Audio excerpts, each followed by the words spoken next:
Looks like Kingsbury's leaving USC to now take job. You know what it is? There's not enough candidates to fill these jobs. That's why some of these teams held on to their coaches. And, if you have a couple of teams, guys say no, or a couple of guys move in certain spots, some of these teams could get left in a game of musical chairs or musical coaches where they're not very happy with the candidates. And I know Jet fans are already starting to feel that that's what's going to happen to them. Hey, keep the faith right now. You don't know that yet. But I would say this. That is definitely on the table that could happen, the way these could break. And I told you there's three things playing. Before I get to your calls about the game, there's three things playing against the Jets here. Number one, there are a lot of families, more than you think, that here's the backlash you get. Number one, take me anywhere, but don't take me to New York. Number two, assistant coaches. Hey, we got a bunch of small kids. My wife doesn't want any part of living in the metropolitan area where I got to spend $800,000 to get a decent house. And, when guys build staffs here, whether it's the Jets or the Giants, the biggest issue they have with assistant coaches is they cannot find affordable housing. They can, in another city, get a house in a nice town with good schools and not have to pay $1 million for it. They come here, and the house that they could get for $400,000 there is $999,000 here. And it's a big problem on their salaries, and the wives throw a fit and cause all kinds of problems, and a lot of these assistants don't come. And I can tell you for a fact, I know that's an issue. It's been a major issue going back 15, 20 years. It's been a major issue. So that happens, number one. Number two, the specter of the Giants being always the big team, where you're never the number one team. The only time the Jets were ever it here in this town is two times. One, when Joe Namath was there. Two, when Bill Parcells was there. But that's having a dynamic, charismatic figure leading your franchise. Otherwise, they're number two, and number two without any question. That bothers some people. And then the idea of people worry about ownership. Add those three things, and despite Donald, and despite the money, and despite where they are, I think it's a great job right now. But it's not for everybody. And I'm telling you, people getting a staff is a problem. Some coaches don't want to move here. Some coaches' wives. Hey, you've heard guys already say, oh, I'd rather live there. I'd rather live there. I'd rather live there. It's an issue. We're known to be...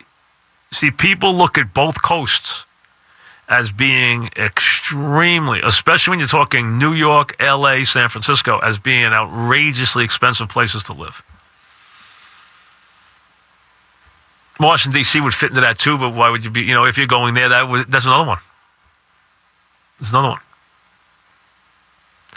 All right, let me stay on that theme. We have a couple calls on the Jets. Mike in Westchester. Go ahead, Mike. Hey, Mike. Looking for your opinion. So last week you were talking about two things. One is what you thought was a good fit for the Jets, and you thought Arians was. Yeah, I thought Arians doesn't want the job, though. Well, let's say if he did. Well, he doesn't, though. He wants Tampa. What's that? He wants Tampa. Well, I know what he wants, but What if he was able to bring Bowles along? Is that even a possibility?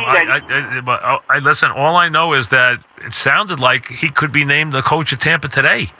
I didn't hear that. Okay. Yeah. Oh, yeah.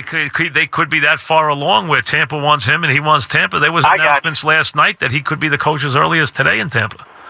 Has that ever been done, or would it even be listen, I proposed it a month and a half ago, okay? Oh, you did? Yes, okay. On the air, about 100 times. All right, so, really? I didn't, yes, yeah. So that's feasible? Like, that wouldn't be an issue? No, they didn't. They're very good friends. It didn't happen. And it doesn't sound like Arians was I never got the idea Arians wanted the job here. Maybe because of Bowles, who's his friend. And he didn't want to walk in on Bowles. Maybe that was an issue. He and Bowles are very tight. And sounded like he was only interested in Cleveland and Tampa. And McCarthy now no longer has interest, so now you have that off the table.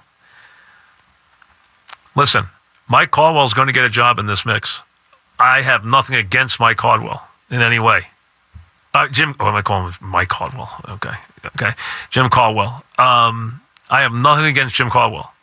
But I just don't think he's an exciting guy. He's not going to excite the fan base.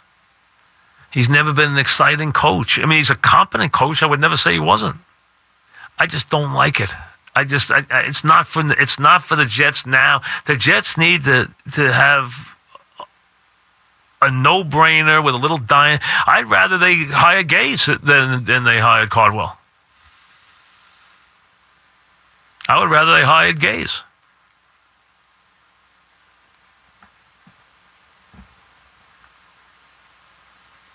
He would interest me more. It sounds like he's in the mix in Green Bay.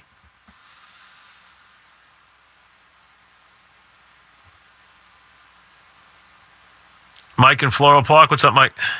Hey, Mike.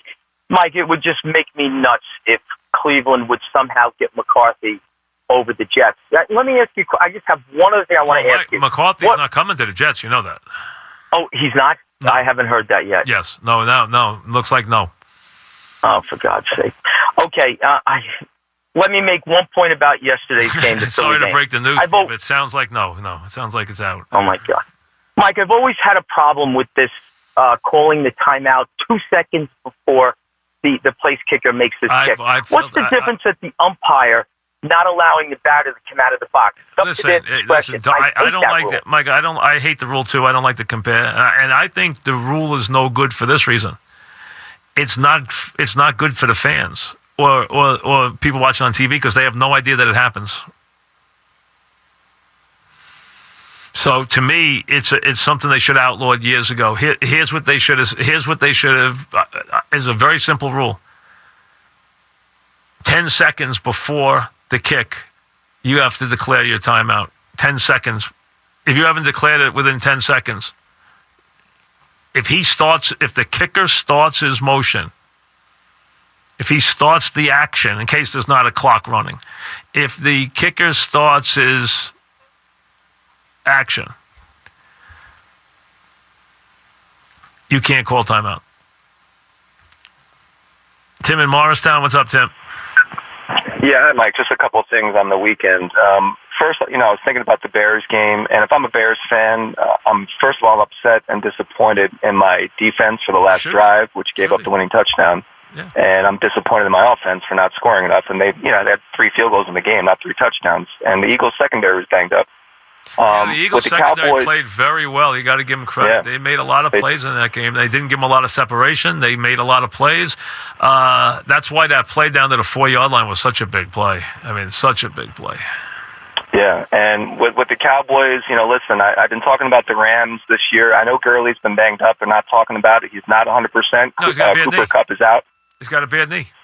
Yeah, Cooper Kupp, but they finally said that after a couple weeks. I told you that a month ago. Nobody said it. Now, be fair. You said he sprained his ankle. Okay, now he has got a bad knee. So, but who cares? He's got a bad knee. That's the bottom line. But I'm saying, but my question to you is, if you're a Cowboys fan, would you rather go into L.A. or go back to New Orleans, which you embarrassed 4 weeks ago? What would you rather have?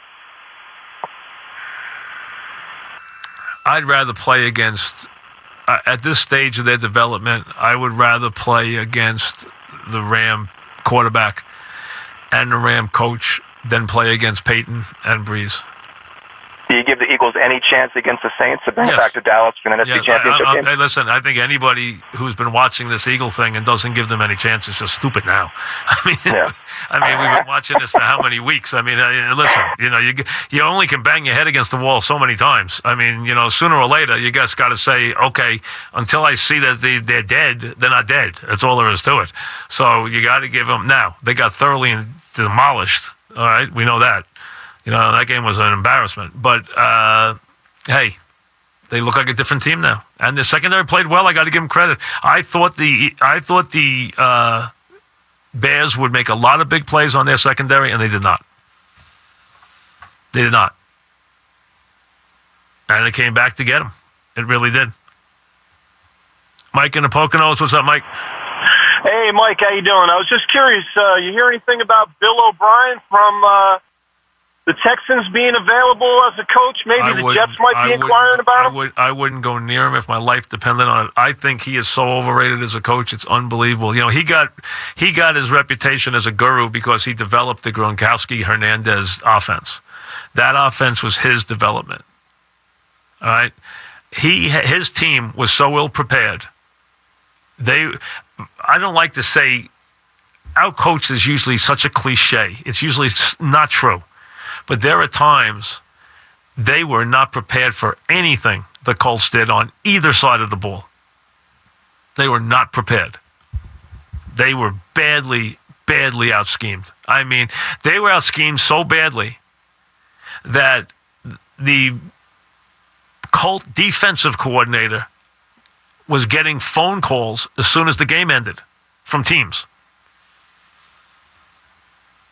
Joe in Rockland, New York. What's up, Joe? Oh, yes. Mike, I'm a big Bear fan. Yes.